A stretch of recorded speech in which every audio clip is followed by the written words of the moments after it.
You are listening to Good Morning Sunshine, where we authentically share the good, the bad, the ugly, and the beauty all around it, reminding you that perspective reveals miracles.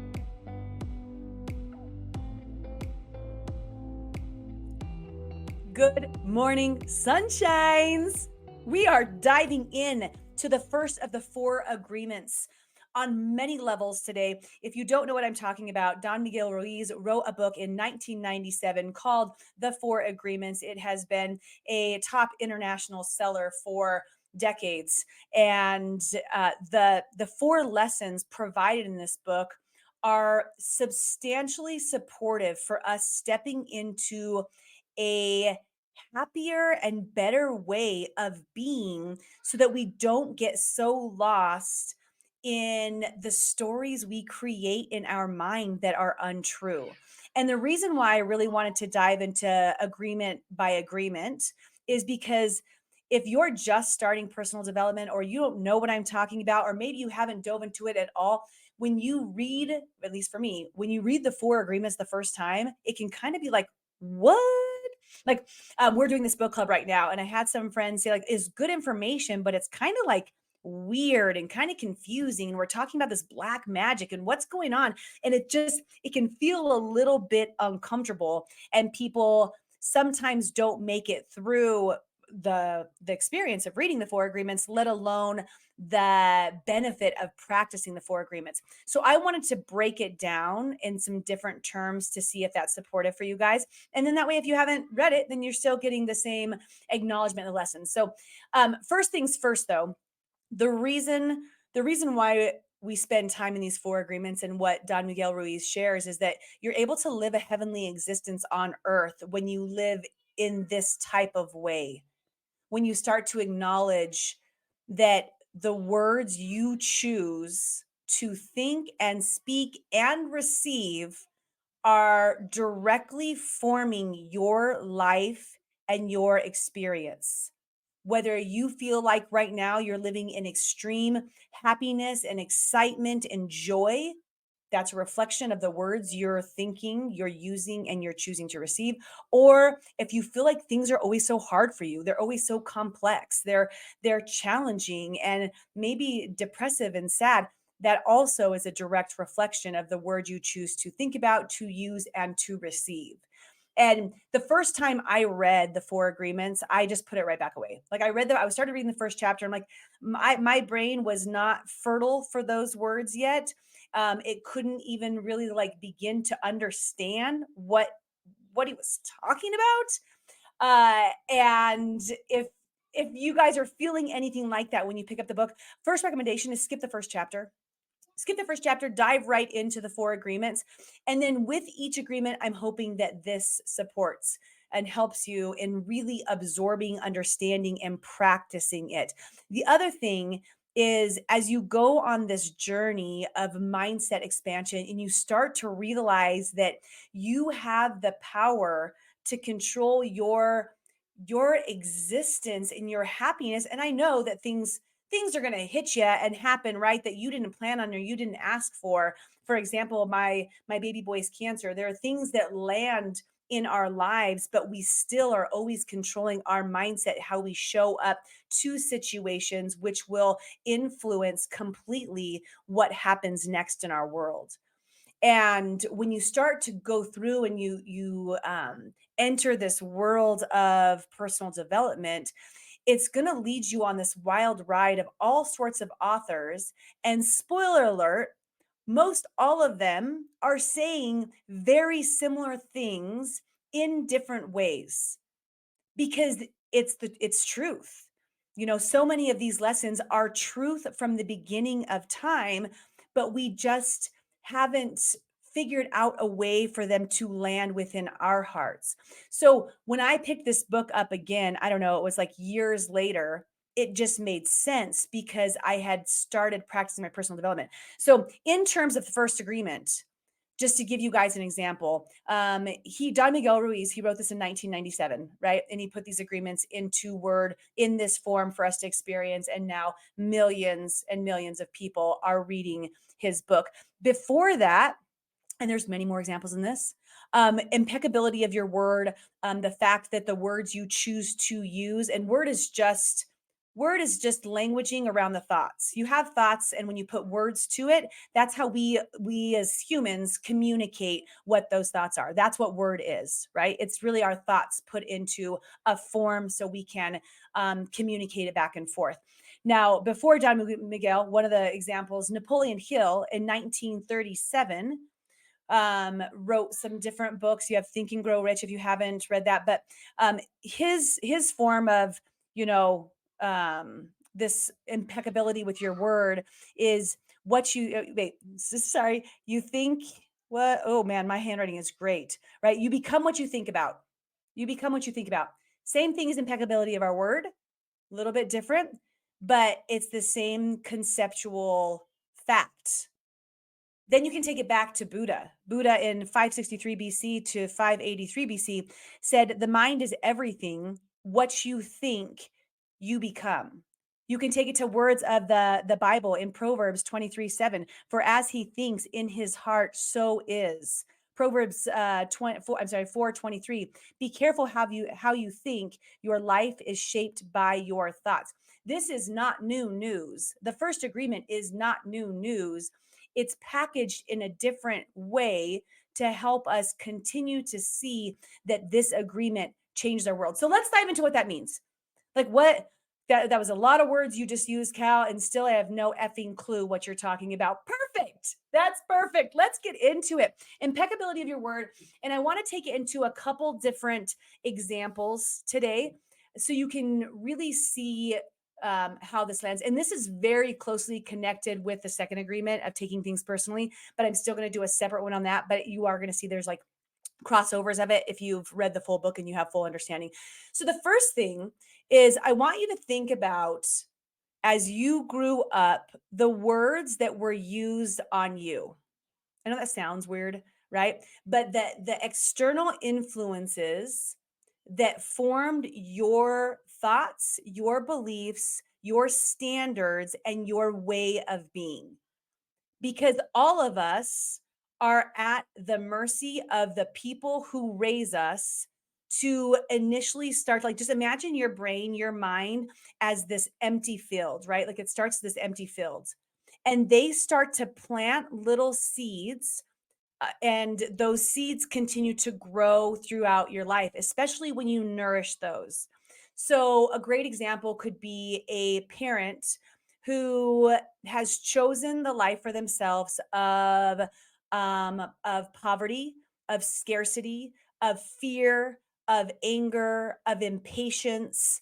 Just picture maybe a more dark uh way of growing up and being raised. That parent and all of the words they use, and not even just the words they use with themselves and the actions that they betray, and their kids get to see them act a certain way. You don't even have to be teaching the lesson.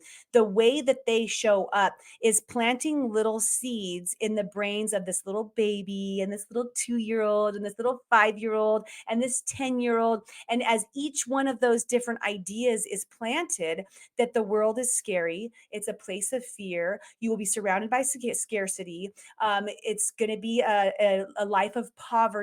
There's going to be a lot of anger and impatience. That's just the way people are. That's how people show up. They will always hurt you. They will, whatever those are. Every single one of those ideas that was planted in your little baby brain and continue to be watered and fed by those same individuals as you grew up, or the individuals that you started to attract and find and seek out because you had an agreement with yourself. Poverty, scarcity, fear, anger is a way of being, and you find that in other people, and you are attracted to those people, and you bring them into your world because that's what you know and what you're comfortable with. And all of a sudden you don't see joy, happiness, abundance, excitement, and belief. You don't get to see that because you're actively not finding it because of the word that your parents, your surrounding, your influencers as a child placed within you.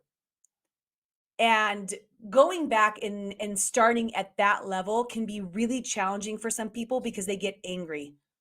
I didn't choose that for myself, and they're the ones that did it. All of a sudden, there's this immediate desire to place blame on the people around you when really that person that influenced you in that way was doing their best with what they had, especially if they didn't know four agreements, if they had never studied or practiced. They were stuck because they don't know what they don't know. You don't know what you don't know, and you can't blame and push and force and be upset at people who don't know what they don't know, because that's just the way that life is. So, as you acknowledge the different things and seeds that were planted in your mind as a child, the first thing we're just doing is seeing how the word works. Okay, seeing how the word works. Now, I want to switch that right away. If you're a parent or if you're around children, you're doing the same thing to them because they don't yet know that they have the choice of assumption number two, which is taking things personally. They don't understand that yet, which you're going to learn if you continue to follow along this process, that that doesn't have to be the way of being. It is until we acknowledge that it's not, and then we get to move on. But for kids, I've got four children, and if I tell my youngest that he is sick, he's going to embrace the sick. But instead, every single day, we use words that are going to quote unquote cast a different spell, right? That are going to bring a different result of you are healthy, you are healthy, you are healthy. And the words that you use around the young, fertile minds around you, everybody that you're exposed to, the words that you choose to use on them, when you just tease a child, and I know some of you are like, oh my gosh, seriously, Callie, you're taking it too far. But when you just tease a child and you tell them that they're not smart, like, oh man, you're being like ridiculous, you are not smart, bro, like that, yeah, that you're not smart, something as simple as that is it can be completely life altering for that small human if they choose that agreement and they choose to take that on. I have a friend and her brothers always called her like she was the dumb blonde. Those were the words that she used. And they were just like, oh, we're just teasing. That's just what people say. Oh, dumb blonde jokes, whatever.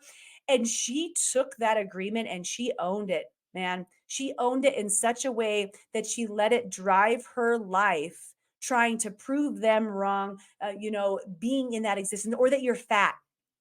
Problems with weight forevermore because all of a sudden you have a problem with that. You were called fat. Little things like that, the words that you choose to express to the people around you, their brains are absorbing it.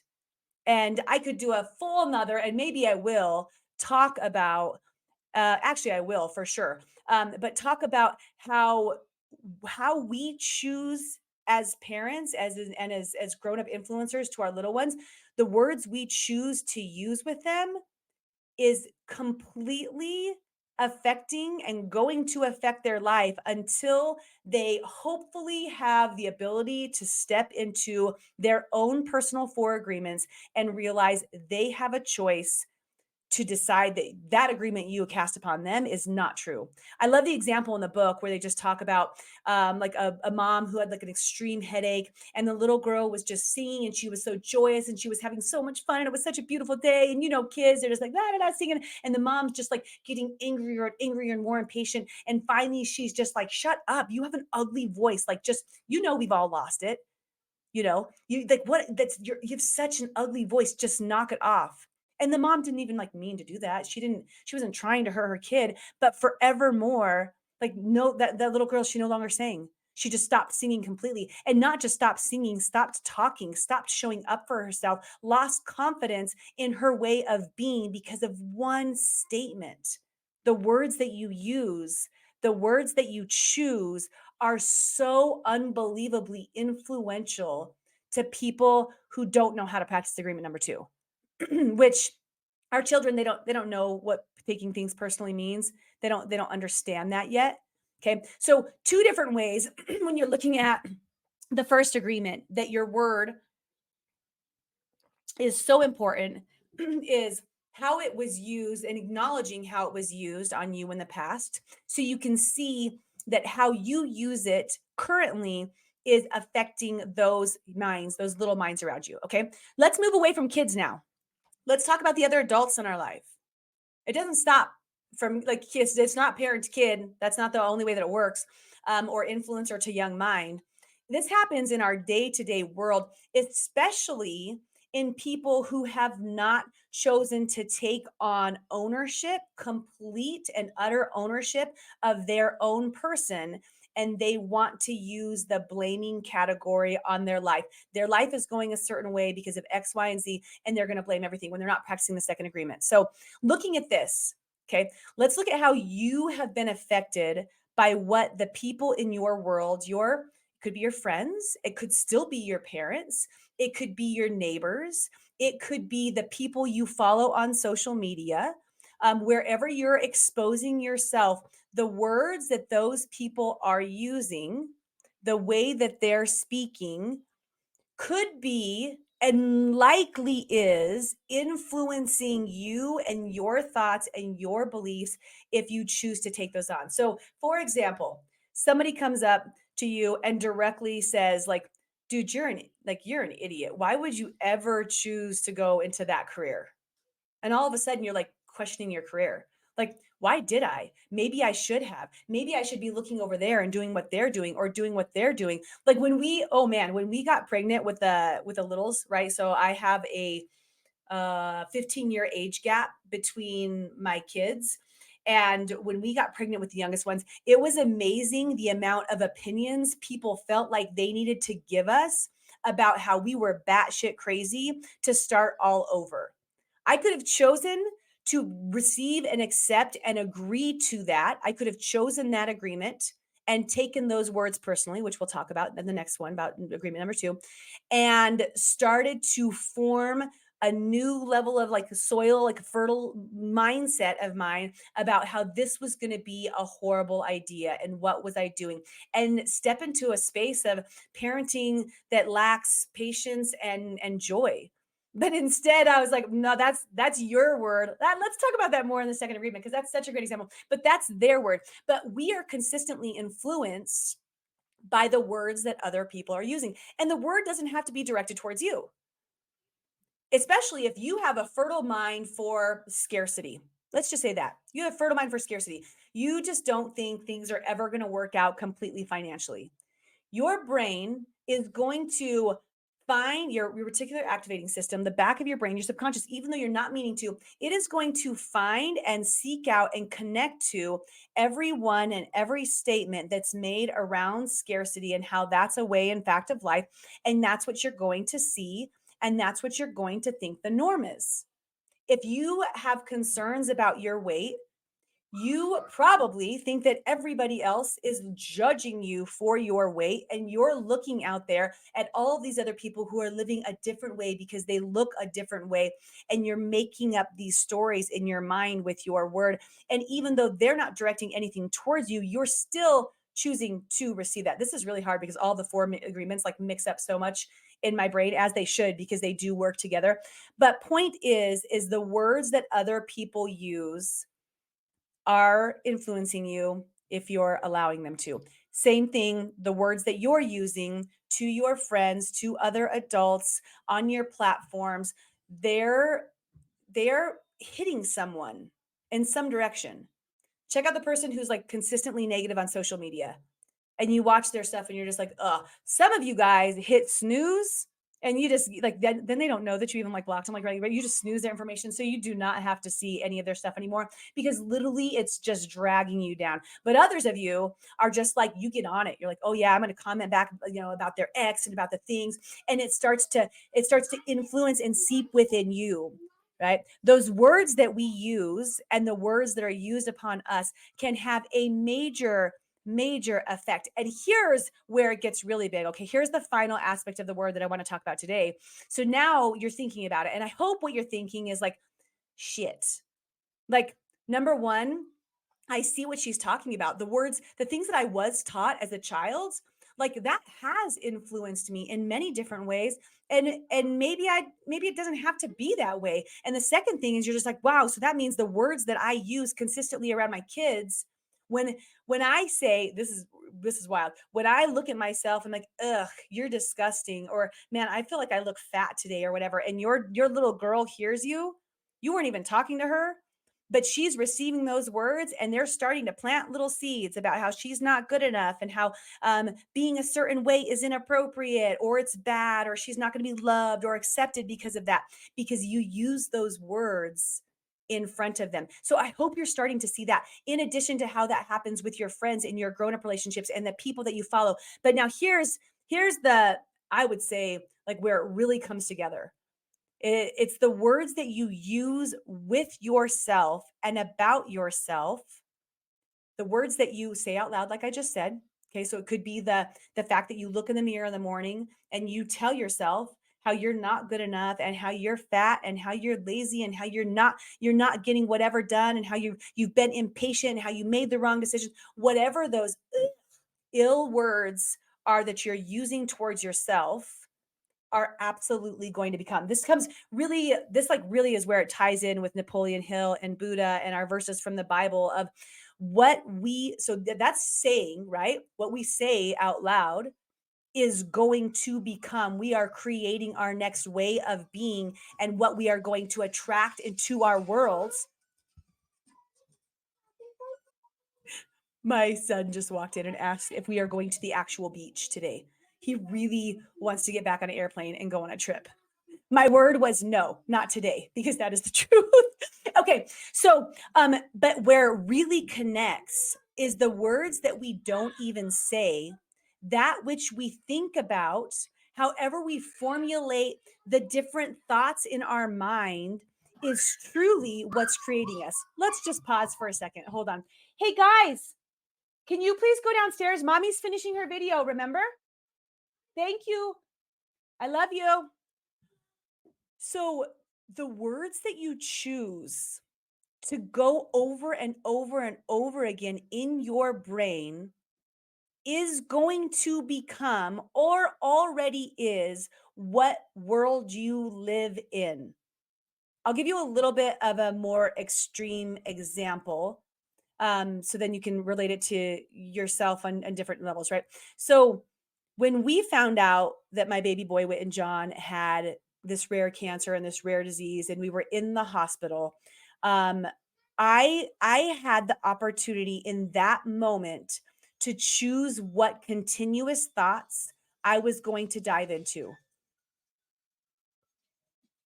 I got to I got to tell myself what I wanted to focus on at that point. And I'm so unbelievably grateful that I had already met these authors, these books, these concepts, and that I understood the importance of that and how it would directly be forming the next chapter of my life. My attitude and my choice of thoughts would form my next chapter. And I knew it was going to be a chapter of cancer. That was obvious. I had already learned that. But what was I going to do about it? Right, acknowledging what we can and cannot change and showing up how we can best for ourselves and the people around us. So in that moment, my thoughts move towards directly and strongly and aggressively thoughts of faith and belief and let go, let God, and calmness as much as I could, and comfort and care, of advocation and choosing joy and gratitude through our cancer journey, even though it was not an easy journey. And I mean, it's incurable, right? Like we're still in it, whatever, but we're on the other side of chemo. We're on the other side of ringing the bell right now. And I got to choose what our life was going to be like during that time. I could have easily chosen complete sadness, acceptance. This is just how it is for our family. I could have chosen not to embrace community and do a woe is me. We're all alone and we're in the dark. And by the way, as a cancer family, you do feel pretty alone. Like there is this like sense of, especially a rare cancer, like there's not a lot of other mothers or families that knew what we had gone through. But instead, I chose to seek those people out to build those relationships in their rarity. And even though it's only 4 other families, like I have found that and embraced that. But I had the choice because in all of life, whether it's extreme examples like that of, like crisis, we get to choose what we think about in the forms that we're going to start to develop and create in our life. And in the times of joy and goodness, it's the exact same thing. You get to choose what you think about. And there are so many documented cases of manifestation of illness and healing based upon the words that you choose to use on yourself, out loud or in your brain, it doesn't matter. So I really encourage you today to acknowledge the way you talk to yourself, acknowledge your self love, acknowledge the beliefs that you've decided are true at this point. So if you've decided that your finances will always just be this way, your relationships will always just be this way, things will always be hard for you, you're going to be pushing people away, you're not good enough, you're not smart enough, you're not fit enough, you're not healthy enough, you're not kind enough, whatever those words that you're using on yourself will actually be the truth, because that's what you're choosing, and that's how you are choosing to show up. And for those of you who are choosing that right now, that's a hard pill to swallow. But it's the truth now. It was the truth in 1997 when this book was written. It was the truth in 1937 when Napoleon Hill talked about it. It was the truth in 483 BC when Buddha was talking about it. It was the truth when the Bible was being written. It has always been the truth. What you think about is what becomes and what is. Not always like right away is, because the more you think about it, the more that it becomes. And the power behind that, the true like aha of this full conversation and the beauty of the first agreement, which is be impeccable with your word, is that you get to choose different. You get to realize that your story of life is just that. You're the only one who will ever have this experience. You're the only one who will ever walk that walk the way that you've walked. You are the only one, and you're creating this whole made up story in your life. And as you design it up here, it starts to line up in your real world. There's a little piece there, there's a little piece there. You are the author of your own book. And the power behind that is that right now you're holding the pen and you get to write the next words. If you're sick of showing up as a gossip, as one who chooses anger, one who doesn't enjoy, like have like joy in their heart. If you've been choosing that, the next word that you write is life changing, if you desire it to be. It is no matter what, right? It's life changing no matter what, because it is going to direct your next step. But you get to choose which direction you want to go, and that right there is so damn powerful. And if I just imagine like living in this world where people who have previously felt, so beyond imperfect, instead of embracing the beauty of their imperfection, people who have felt like they aren't worthy and they're not enough and they're not loved, if they could just start loving themselves. If you think that you're not worthy, if you think that you're unloved, it does you can't receive love from anyone else until you can receive love from yourself. You're not going to be enough for anyone else until you're enough for yourself. The way you show up in your personal relationship with you and the thoughts you start to tell yourself will dictate your next chapter of your life. And I just see this world where people take that on a different level and start making new choices and breaking the agreements that are not true. That's not true. You're the one choosing to believe that. You're the one taking it personally. You're the one taking it on, and you're the one running with scarcity and anger and aggression and sadness, and you're just going for it, and you don't have to. The final thing, you guys, is just to make sure you understand when Don Miguel is using impeccability of your word, what that means as he describes impeccability, that is complete truthfulness to yourself. right? That is, taking care on a whole complete level of yourself and choosing nothing that would hurt you. You telling yourself that you're fat, that is hurting you. You telling yourself that you're unworthy, that is hurting you. That is not impeccability of word. That is you choosing an agreement that is untrue, but you're choosing to live in that light when you don't have to.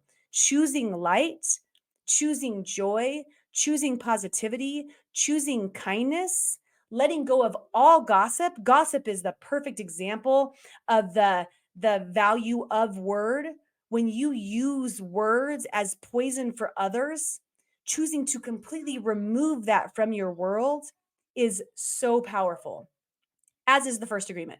So I hope that whether you've read the book or not, this makes more sense now when you look at your word and your agreement and how you can step into your next chapter. So, quick reflection, right? And then we'll be done for today is look at and I always like to take these talks. If you take a talk or if you listen to something and you just walk away and you go bake cookies right now, high five, but did you get anything out of it? Like, right? Take some time to reflect upon how this correlates with your current world and just do some observing. That's what we did for book club this month. Like, we're taking a full week to think about the impeccability of our word, and we're just observing how it's showing up in our lives, and observe how maybe it impacted you as a child. And really, if you're like, "Ooh, but that like makes me feel uncomfortable," make sure you listen to the next one about taking things personally so you could understand how to break that cycle, break that thought pattern. But how your word used on your children is affecting them, how your word with your friends is affecting them, and how you're allowing for their opinions to affect you, and especially how your word with yourself, the ones that you use out loud, the one that people observe, and the ones that you use behind closed curtains, closed doors, the words that you say that no one else even has any idea that there's that internal battle going on in there. Those words right there are driving your life. And you get to tell the voices that you don't agree with or that you no longer want to agree with, the voices that you want to let go, the people, because we all have them. Every single one of us has them, you guys. They live up there. Tell them to get the F out. Thank you. I acknowledge you for the lessons that you've taught me for the last 44 years. I no longer have a need for you. You have served your purpose. Please light and love. And I like to see this little whatever it is. Like, you could like see the little like dark image just like fluff off to like this beautiful iridescent light. Peace out. That energy, leave me. I'm not listening to you anymore. And are they going to still talk? Are they gonna be like, it takes practice, right? But when they're chirping in your ear, you are fat, you aren't good enough, you're done, whatever it is. Thank you, acknowledge you. Bye. I don't need you anymore. This is what I'm listening to now. I am beautiful. I am worthy. I am enough. I am positive. I am moving in light and love in a good direction. My life is becoming everything I've ever dreamed and more. And I am going to be so amazed by the results of where I end up because I am choosing a different way of being from this minute forward. And I hear you chirping over here. I please leave. And then you can go back into it. I hear you chirping again. Please leave. And not even please leave. Just like you don't have to tell them please. Just get the out. Just bye. Bye. Thank you. Bye. Um, and see how you start to show up. That's that. I am so proud of my boys for almost letting me do a full 33 minutes of talking to you guys with minimal interruption. We're gonna go celebrate that right now. I love you guys so much. I will be talking about the other three agreements, of course, and hopefully providing you guys some support on going through those. If this supports you in any way, if you see how, yeah, I see how this could definitely change the space that I'm in, make sure you share it with the people who are especially in your bubble, because the more people that understand the agreements in your bubble, the better you are all going to be together. You guys are a direct influence on each other, like we're talking about right here, right? So if you can positively influence one another to step into your greatest selves, it's going to be easier for all of you because you'll all be flowing in the same direction of light, love, positivity, and personal growth. So make sure that you guys do your best to share that, talk about it with them. Whether you want to grab the book, do a book club, or just share the podcast, that works too. And final thing, don't forget to subscribe for more good stuff here. And remember, that perspective reveals miracles in all aspects of your life. I love you guys. Callie Carroll signing off. We'll talk to you soon. Bye.